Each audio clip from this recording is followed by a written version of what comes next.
Welcome to the Grow Strong Leaders podcast. I'm your host, Meredith Bell, and I interview business leaders who are committed to their own growth and the development of everyone on their team.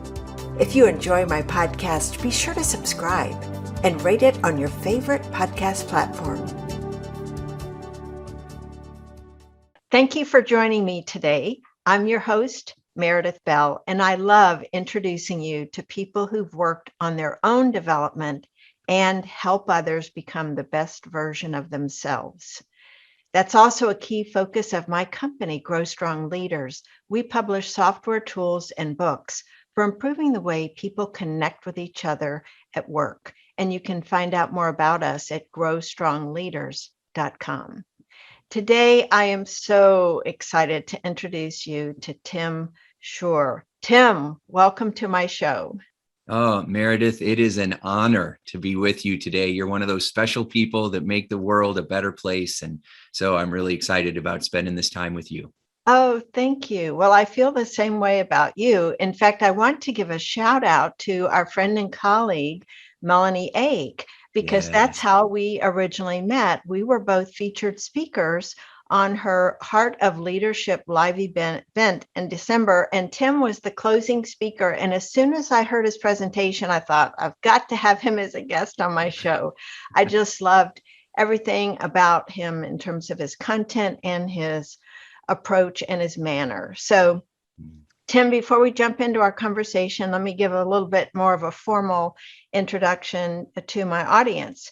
Sure. Tim is one of the top hypnotists in the world, and he's the author of 6 books, including The Power of Optimism, Get Out of Your Way, and One Belief Away.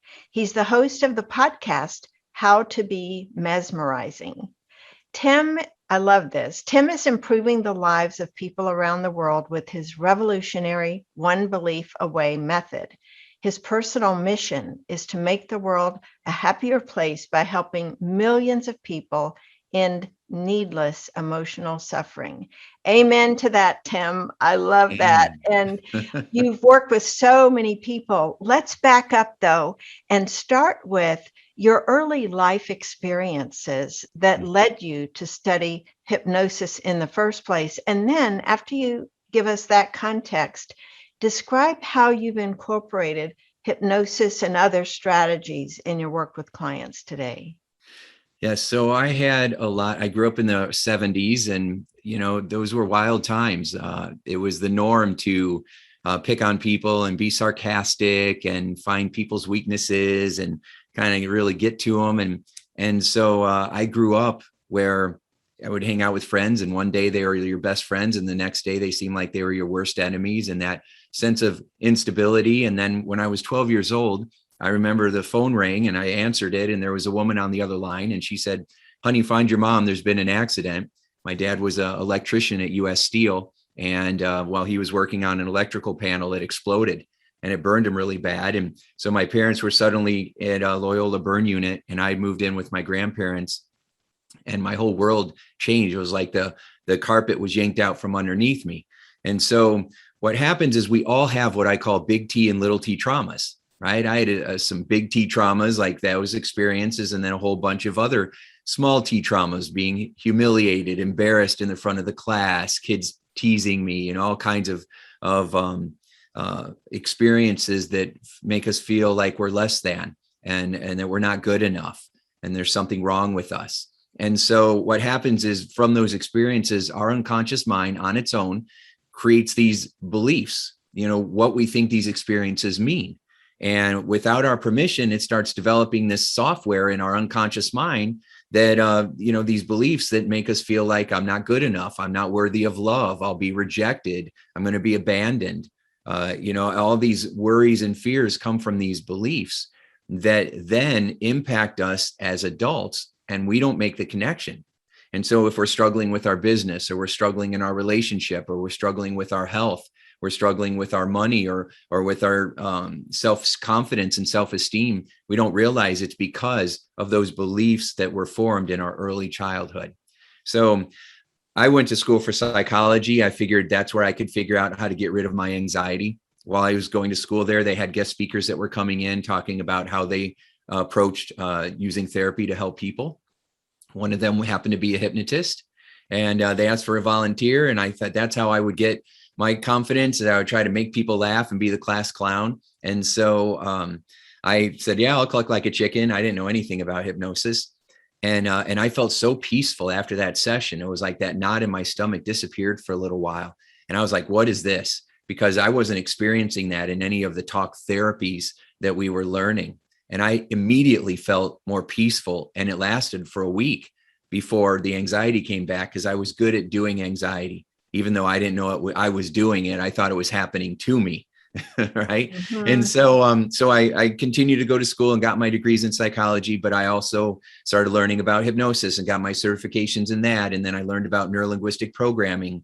And then I learned about, every other, EFT and EMDR and all these other initials, all these ways of helping people to get results quicker by shifting how their brain is processing the world around them.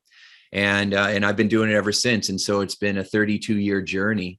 And from that, I've done tens of thousands of sessions and really discovered what's going on in our unconscious mind and how to make rapid shifts that give people almost instant relief. And so that's what I'm up to. I love that. So Yeah. let's start with a distinction. You mentioned the unconscious mind. Mm. How do you distinguish between the conscious mind and the unconscious mind? Because most of us think our conscious mind is running things, but that's not really the case, is it? No, it's actually the opposite. So your unconscious mind is kind of like that computer in the back of your brain, the hard drive that's running the core programs. Now you're the core programmer, right? And so you may be, deciding what program you want to open. You might decide if you want to have a couple screens open at the same time, or if you're my computer, you have 30 tabs open at the same time. Right? I've been working on not doing that anymore, right? So, but so we're trying to keep like the surface stuff going with the decisions that we make, but the programs are designed to run. So no matter what I do, Microsoft Word is going to run the same way, or iMovie is going to run the same way. And so our unconscious mind has these programs that are running, and it causes us to think, feel, and behave in a very specific way based on the program. So if you have a program, a belief that the world is unsafe and you can't trust people, you're going to approach every decision with a sense of mistrust and a sense of skepticism and a sense of hesitation. If you believe that life is a school and you can learn from everything, then you're going to be more quick to take action. You're going to kind of trust people more. You're going to assume that things are going to work out for you because you can learn from any situation, good or bad. And so those beliefs really skew how you view the world and what decisions you make as a result. And the fact is, like you said, most people don't realize that they have these programs in place. So they're working really hard and not getting the experiences or the outcomes that they want. And then they think, what's wrong with me?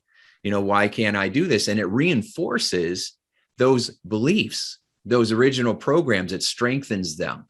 And we're doing this without realizing that we're doing it.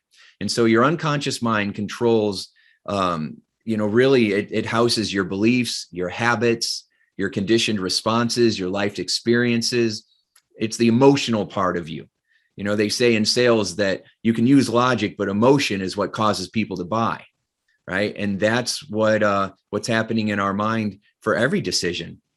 We're basing most of it on emotions and old beliefs from the past. We're not really making decisions based on what's happening in front of us just in the present moment, as most of us would like to believe. Mm-hmm. Well, one of the things that I found interesting, because I love your book, by the way, let me put a plug in for it now and at the end, One Belief Away. It's an awesome book. Thank you. One of the reasons I love it so much, Tim, is it's like you're talking to me personally. You just have this warm conversational way to, do away with scientific jargon and just make it very real. And your own personal stories are so powerful in there too. One of the things that I think is important for my listeners to really get is there is like a number one limiting belief that you have discovered with all these thousands of people that you've worked with, including leaders at all levels, of the organization. Tell us about that number one limiting belief, and why do you think it's the case that it is the number one? Well, I'm not sure why it's the number one. It kept coming up over and over and over. I did over 15,000 hypnosis coaching sessions, and it just kept coming up time and time again. And it is the fear of not being good enough. And that's where imposter syndrome comes from. That's where the fear of public speaking comes from. That's where most of our stress and worry comes from, that something bad's going to happen and I'm not going to be good enough to handle it. Most business leaders and entrepreneurs are afraid that they're not going to be able to know exactly what to do. And that comes from that fear of not being good enough or smart enough, or whatever it is. And all the other fears stem from that fear of not being good enough. So the fear of rejection, the fear of failure, the fear of abandonment, the fear of success, right? All these other fears that we have come from that basic core idea that somehow in some way, I don't have what it takes to measure up. And it probably, if I think about it deeply, which I have, it probably comes from an accumulation, not just one bad event, but an accumulation of hundreds, if not thousands of experiences. Some research, cognitive researchers, mind researchers say that by the time we're 18 years old, we've experienced over 180,000 negative comments or thoughts directed our way.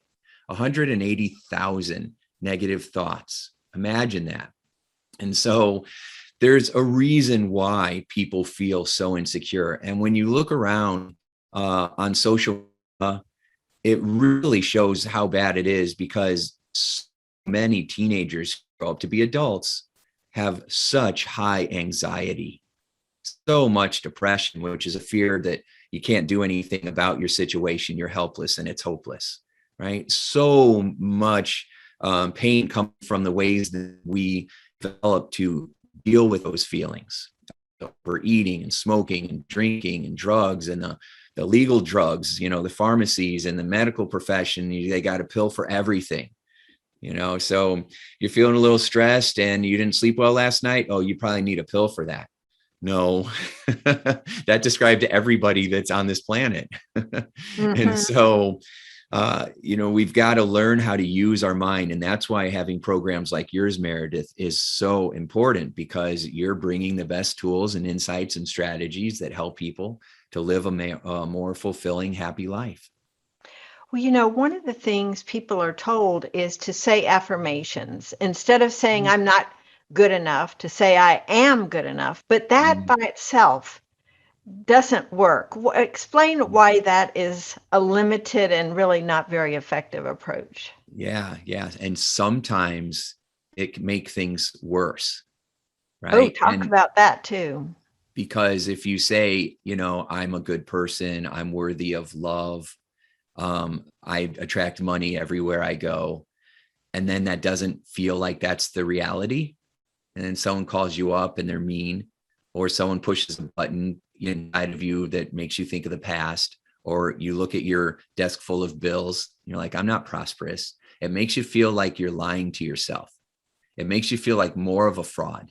It makes you feel like you're stupid for even having hope. And then it just kicks in the negativity even more. And so the reason that positive affirmations are not your first line of defense, your best approach in the beginning. Now that will change if you do this. But the reason that it's not effective is it's like going outside and cutting the top off of all the weeds. All the dandelions in your yard, you just go and you pull all the tops off of them. Does that get rid of the weeds? No. It doesn't, right? You did all that work. You went out there, you cut all those dandelions, and then the next day it seems like you have, twice as many. How did that happen? It's because you didn't pull them out at the root. And so what happens is we never get deep enough. One of the reasons why my method works so well is because I go to the deepest core belief and change that. We literally change the soil of your mind. It's not just even pulling out the roots, it's also changing the soil of your unconscious mind.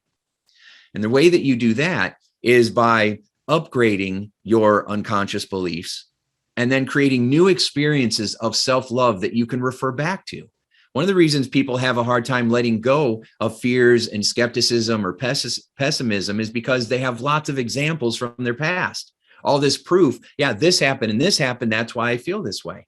Well, I think that in the beginning, certain things happen that cause you to feel that way. But then those beliefs caused you to filter more stuff in a way that was reinforcing those beliefs. Or it would cause you to show up with energy that would then, so if you show up mistrusting someone, and then all of a sudden they feel your energy of mistrust and then they behave in that way, then you're like, oh, look, see, but they're behaving based on your energy that you showed up with, right? And we don't know that. And so our old beliefs get reinforced. So what we do is we create new experiences in your unconscious mind that create self-love, that improve the soil. I had someone that was into horticulture, and she said the best way to get rid of something like weeds is to plant a bunch of flowers, because the flower seeds will change the soil and it will cause the weeds to start to die, and it'll cause the flowers to grow more because you're changing the soil. And I thought, that's brilliant. Why don't we change the soil in our unconscious mind? How do you do that? And so those are the questions I've been asking. And because I had thousands of sessions to experiment, they call it a practice for a reason. I was able to learn how to do it. And that's what I teach in the One Belief Away book. Well, one of the things I would love for you to share, so we can go from the conceptual to concrete. Yes. There was a vice president of marketing that I heard you describe that you helped because he was very competitive and it was not working well for him with his team. Tell us that story, because I think that's quite powerful. And then what you did and then what the result was afterwards. Yes, it can be very challenging, because when you walk into a company, then it's like a family, and many families are dysfunctional. So when you develop those dysfunctional coping habits and communication skills, you bring it into your work family, and then it all shows up there. And it's been so clear. I mean, I've seen people that are the caretakers, and people that are the jokesters, and people that are the negatives. No matter what you say, they're always a Debbie Downer, right, or a pessimist. And then people who are going to go in and save the day. And so you have the same kinds of things that you would see in a firstborn, a middle child, the youngest kid, right? And so that shows up in your work family. And so this particular person was, I'm just going to call him John, just for, John was very sarcastic and always joking around. Now, he felt it was in a fun way, but he had to win. He was very competitive. Now, imagine someone hyper competitive in the workplace, right? That doesn't sound like anything new. And so he was very, very competitive. And one of the reasons I was brought into that company is because they said that there was a lot of negativity, a lot of silos, a lot of finger pointing back at different departments. There wasn't a lot of respectful communication. People didn't trust their leaders. And so when I went in there, I could see why. I mean, first of all, there was a lot of sarcasm. And then there was he and his whole team were always going back and forth at each other, trying to one up somebody else, with trying to make fun of them. And they always thought it was fun. Like, we got one time a cardboard cutout of the employee wearing a bikini and put it on the main entrance. They walked in and they see a cardboard cutout of themselves in a bikini, and it was the man, right? And so people laugh like this. And when you laugh like this and you put your hand over your mouth, that's not a good laugh to have, because it's like, oh, you shouldn't have done that, right? Kind of laughter. And people were doing that all the time. And so it was causing a lot of problems. And of course, a lot of times people, when they're in a successful position, they don't want to give that up because they feel like that's their mojo and that's what got them to where they are, that competitiveness. I had one president of a company. It was a successful company. He's like, I'm the money man. That's what I do here, and his culture was horrible, even though they had beautiful awards, for their customer service and beautiful awards for their culture. And I'm like, did you make these on your own? Because your people hate it here. So he didn't like that. But anyway, so I sat down with him and I had this conversation. I said, you're getting older now. These people look up to you. right? And there's a lot of this competitiveness, and it's wearing people down. So what would happen is, instead of you being like that competitive dad who's playing with his kids and he's going to win because he got to humble his kids, which I think is a weird parenting style that a lot of people use, not very smart or effective. And so you don't, as a parent, need to humble kids. Life will do it on its own. You need to be their biggest fan. So, but anyway, I said, why don't you shift into grandfather and see what that's like? Because grandfathers, and if it was a woman, I would have said grandmothers. Okay, grandfathers don't need to prove themselves. They already have. All they do now is others up. They don't have to be the best. They focus now on helping others to feel like they're the best. And that struck a chord in him because he had kids and they were older, and he was thinking about a few years down the road. And I said, would you go and rip on your kids? And then he started thinking about it, because of course he had, because what we do at work, we do everywhere. You know, some people try to wear two different hats, but it's hard. You still show up. Those dysfunctions still seep through. And so he took that to heart, Meredith, and he decided he was going to show up as a grandfather. And so he stopped doing all that stuff, and he tried to help his team do it, but he had them so indoctrinated into it that he ended up letting go of a couple of them because they couldn't turn it off. And he felt really guilty about that. But it opened the door for new people to come in, and it transformed that department. And then it transformed the leadership team, because if he could do it, and anybody could do it, because he was like the king of it, of sarcasm and all this. And when he started changing that around, he got just as passionate about complimenting people and lifting people up and holding people accountable and thinking before you speak. And it was such an impactful move that years later, he ended up running that company. The president position opened, and he got it. And everybody was very excited for him, and he's been doing a great job with it. If we would not have had that conversation, that would not have happened. Mm-hmm. Yeah. It shows the power of helping someone make a real shift in their beliefs about who they are and what's possible. I just love that. It's very profound, and it also emphasizes the power of one life to make a huge change among many, the ripple effect, the modeling that he did. Did you end up supporting him over time, as opposed to having just one initial conversation? Because I would think it would have been difficult for him to make that kind of a long-term shift by himself. No, that's excellent. You're exactly right. Yeah, I was with that company for 6 years. And that was about the second year into it where I was really having that conversation with him. And then I was with him for another 5 years, and then just every, month or two on that 6th year. And it transformed that organization. I mean, they thrived through the pandemic because they had the core culture in place. When I first got there, 45% of employees trusted their leadership team. When I left, it was 97% and increasing. Right. They almost doubled their revenue.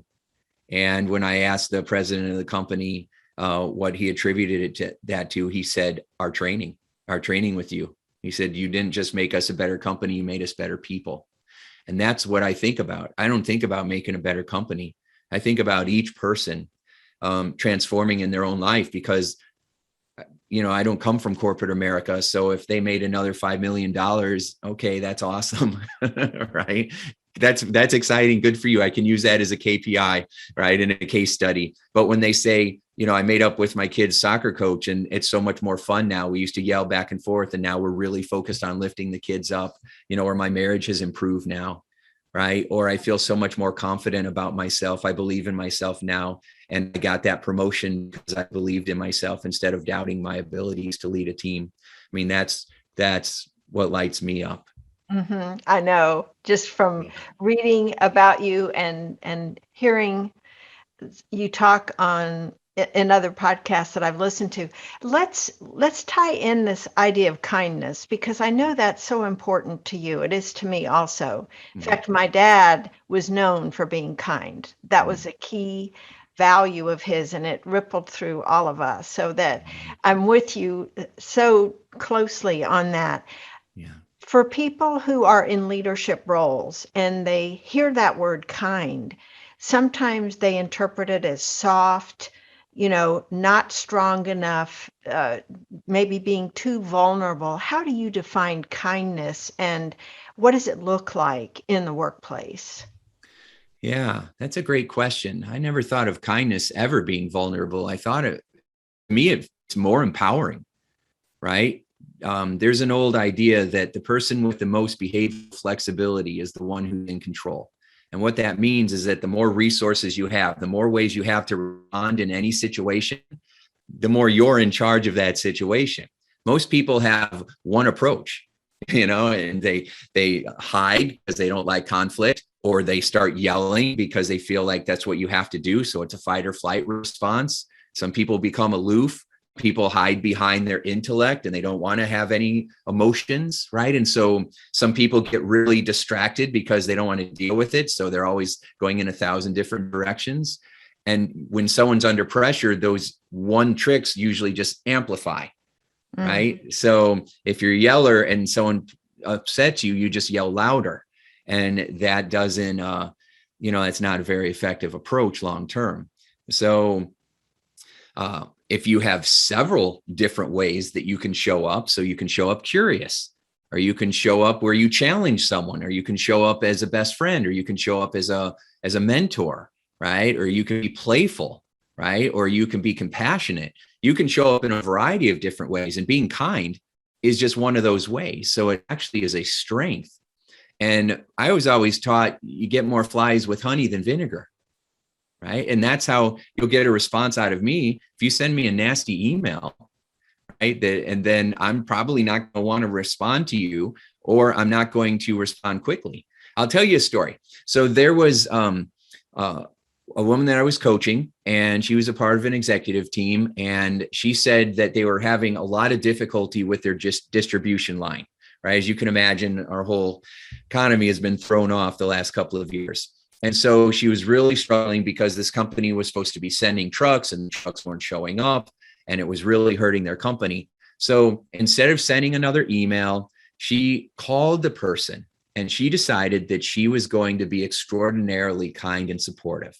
And so she called the person up, and it was another woman on the other end of the line. And she started with, "You must be going through so much right now. And I just want you to know that we really appreciate everything that you're doing and how hard it is. And there's so much stuff that's out of your control. And I'm sure people are calling you up and giving you an earful, which is not your fault.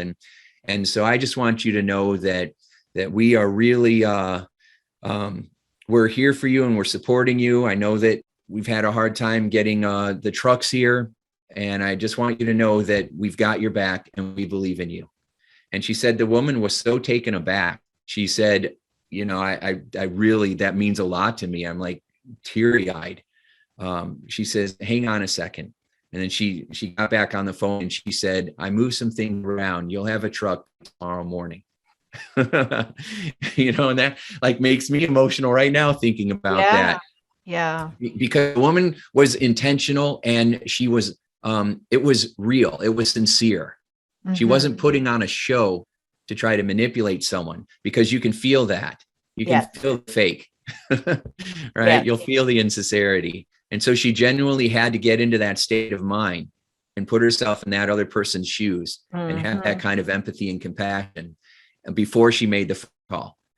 And then it came across. Yeah. And she was going to be that way, even if the woman said, "Well, I'm sorry, there's nothing we can do about it. You're not going to get your truck till next week."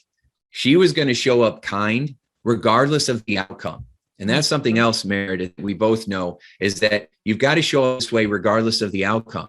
Somebody else might not be listening to this podcast and they might not understand the power of kindness, right? So you have to demonstrate it.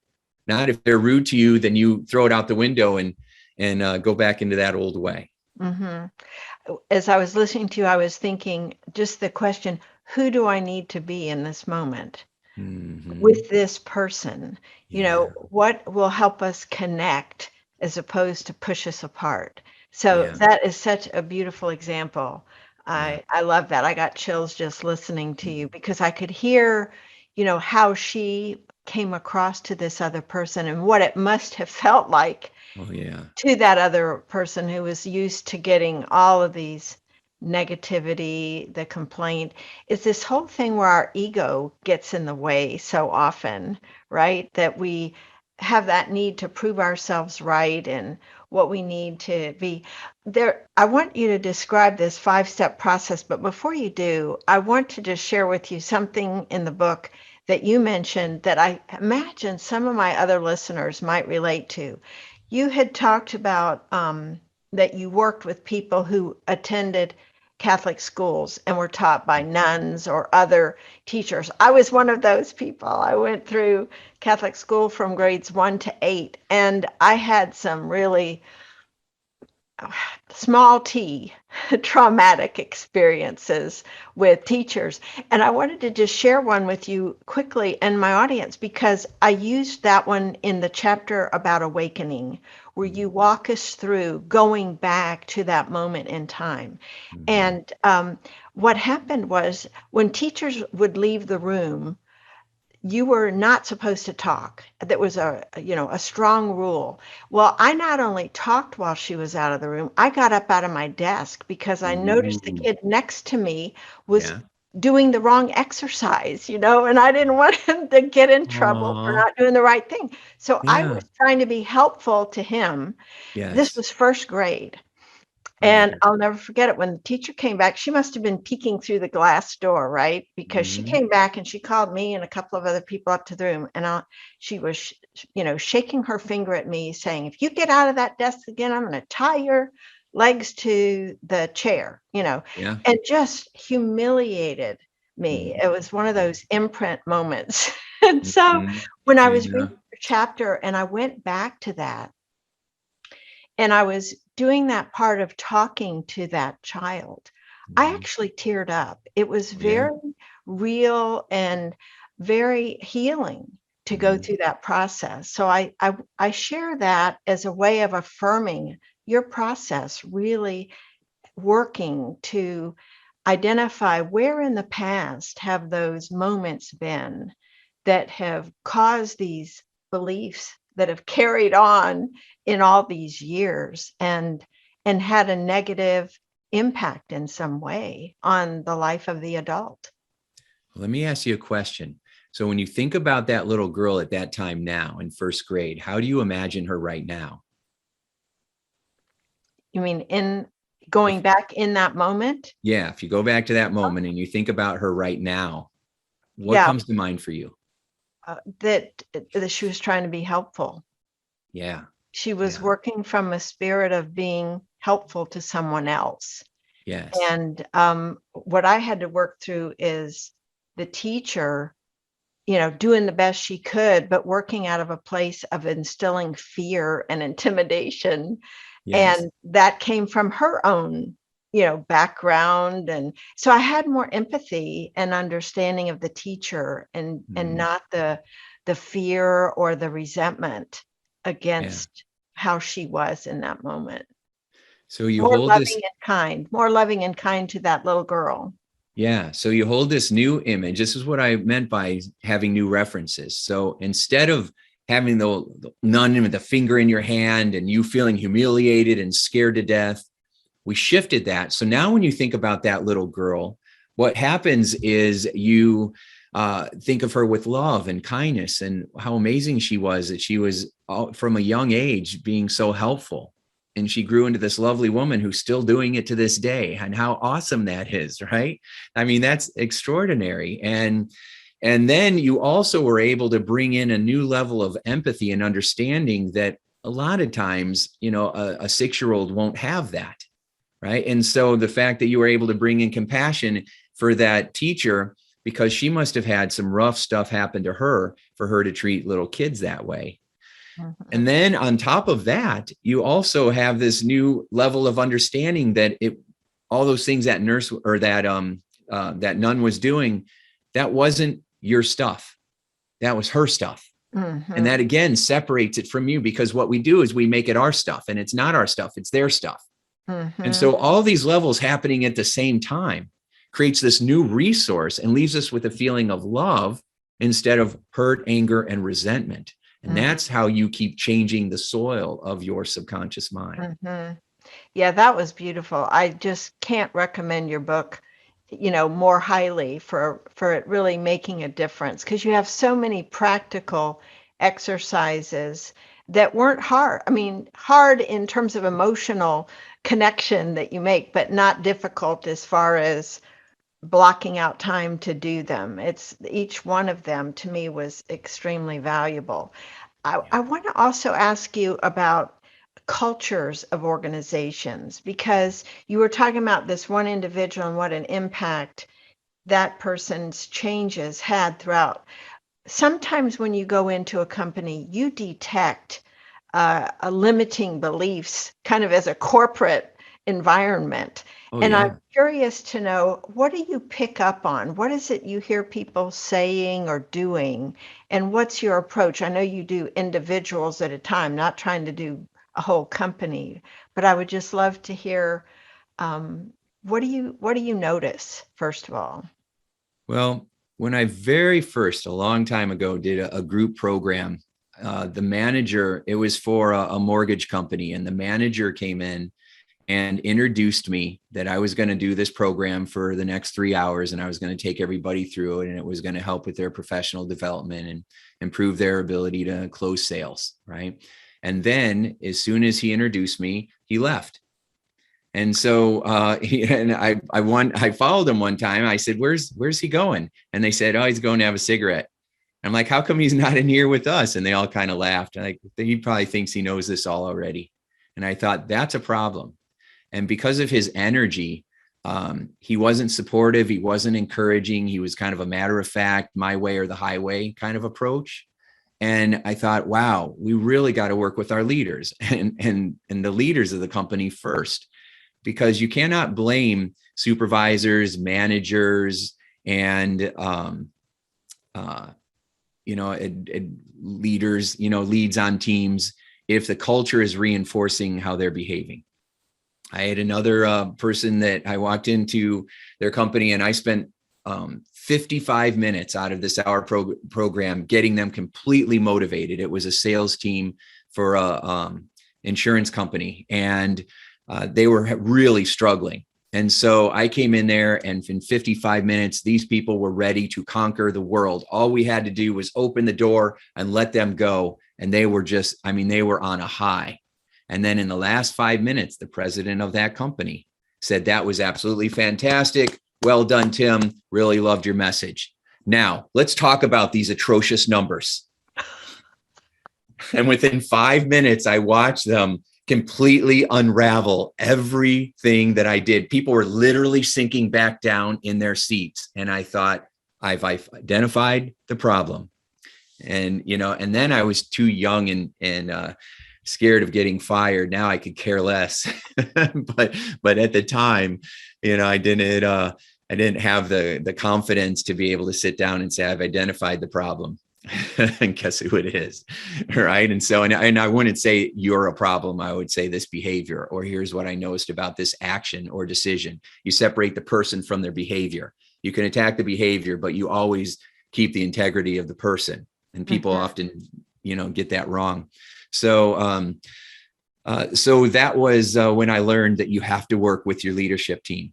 And so I tended to work with mid-sized companies because I could work with the owners, I could work with the executives. And for the first 3 years that I worked with that one company, I only worked with their executive team. Well, the first 2 years, then they wanted everybody to experience it. But the first 2 years, it was just, and it was every 2 weeks for the first year and a half. And then it went into, monthlies. But it was an intensive program with the leadership team, and it transformed their company, not just their culture. So cultures are living, it's a living body that has a mission. And if you don't give it a mission and purpose, it will take on its own, right? Just like I always talk about, you have to have transparency when you're working with companies. A lot of executives don't want to share all the facts with their employees because they don't want them to freak out.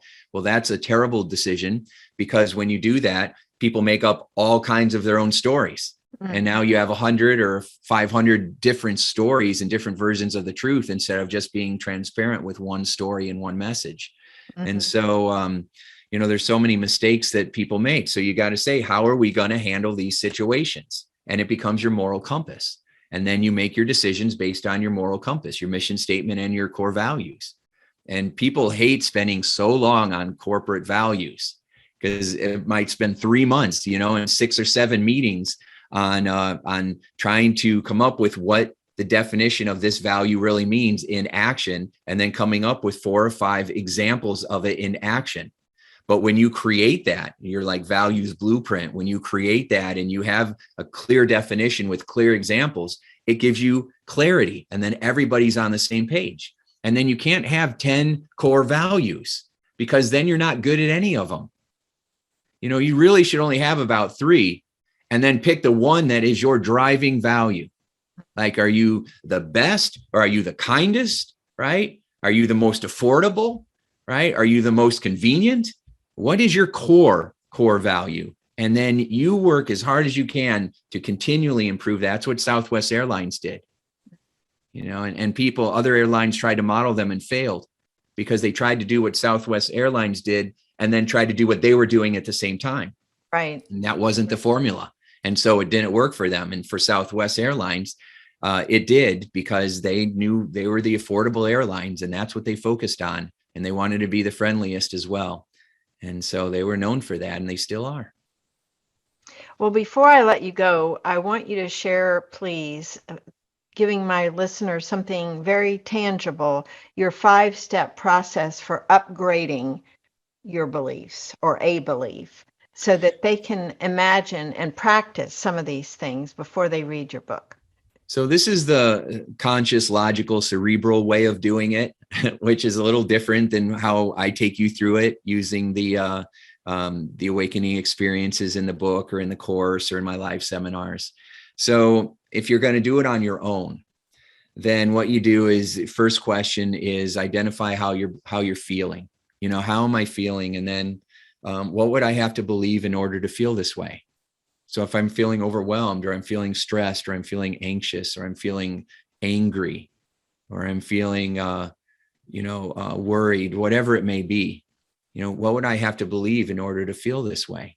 Because you're trying to find the belief, and you might ask yourself that question several times, unpeeling the layers of the onion until you get to the core belief, which usually is, I'm not safe, or I'm not going to be able to figure this out. Right. And so, but it starts with, well, I'm just stressed. I'm just worried. I'm not afraid. I'm just stressed. Stressed about what? Well, that it's not going to get done. And then, well, what would happen then? And then you just keep asking, and they're like, well, I guess I'm afraid I'm going to, lose everything and end up living in a van down by the river. So instead, we ask ourselves, what would I have to believe in order to feel this way? And then what would I rather believe instead? That would be question number 3. What would I rather believe instead? And that's a very powerful question, because we're always focused on what we're trying to get away from, but very few of us focus on what we're trying to get to. And so people will tell you very clearly what they don't want. And when you ask them what they do want, they just give you another version of what they don't want. What do you want? I want to stop procrastinating. Yeah, but what do you want instead? Well, I want to stop putting things off. Right. And so instead of I want to feel like I have clear purpose and I'm on task and I'm laser focused and I know exactly with clarity what action step I'm going to take today to move towards my, ultimate goal. That's what they really want, to feel motivated and focused and inspired. So once we ask her, so we start with the emotion. That's step 1. How am I feeling? And then 2, what would I have to believe in order to feel that way? And then 3, what would I rather believe instead? And so, because you got to name it to claim it. And then 4, if I felt that way, what action could I take? What big action, what big domino would knock down all the other dominoes? And that's how you have a priority. You don't have 10 priorities. The word priority was meant to be singular, not your top 10 priorities. 1, that's an oxymoron. You're supposed to have 1 priority. So what's the number 1 big action that I could take right now that would really move the needle here? And then number 5 is act. Put it into action. Yeah. I love those, because they're all so real and can be applied to any kind of situation. Tim, this is so wonderful. I just loved our conversation, and I want to recommend again your book, One Belief Away. The subtitle is How to Upgrade Your Unconscious Mind for Prosperity and Inner Peace. And I love those two areas because I think those are areas that people struggle with. They're anxious about money or life or something that may be happening. Yeah. And you also have some other things that are available for folks. So please share with my listeners how they can learn more about you and get some of the resources that you've created. Well, thank you. Yeah, I have an audio program that people really love. It's called The Power of Your Unconscious Mind. And being one of the world's top hypnotists, you can imagine the stories that I have. And so, because people have come to me for everything there is and to get help with. And so, both personally and professionally. So I start telling stories about how people who felt like their goals were impossible were able to accomplish them by upgrading their unconscious mind and the programming there. And so if you go to, powermindsetprogram.com, powermindsetprogram.com, you can get a free copy of that Power of Your Unconscious Mind program. And I went through it and it was excellent. And then I got your book right after that because I just loved what you were saying. So I highly recommend everybody go pick that up. And your books are all available on Amazon, I would assume? Yes. Yes. Yeah, we've got some great books on there. Just released my new one on the health, losing weight without losing your mind. Just came out last week. And then it's all my hypnosis secrets for losing weight and feeling great. And I've got a few more lined up for this year as well. So I'm into writing books and getting this knowledge out so that more people have access to everything I've learned over all these cool years. That's wonderful, Tim. Thanks for letting us know about that too. And where can people connect with you online besides signing up for that course and getting your books? Yeah, if you're interested in the corporate work, then timshurr.com. If you're interested in the hypnosis side of things, then Indy, INDY, hypnosis.com. And you can find me there. Great. Tim, thank you so much. I love who you are, and I love the work you're doing in this world to help other people overcome their limiting beliefs and really become who they were meant to be. So thank you. Well, thank you. It's been a delight and a pleasure, and you are a treasure, and I've enjoyed every minute. So thank you very much. Thanks for tuning into my podcast. Now head over to growstrongleaders.com and check out our 2 books, Connect with Your Team and Peer Coaching Made Simple. While you're there, download the free facilitator guide to find out how to implement our unique peer coaching system. Until next time, I'm Meredith Bell.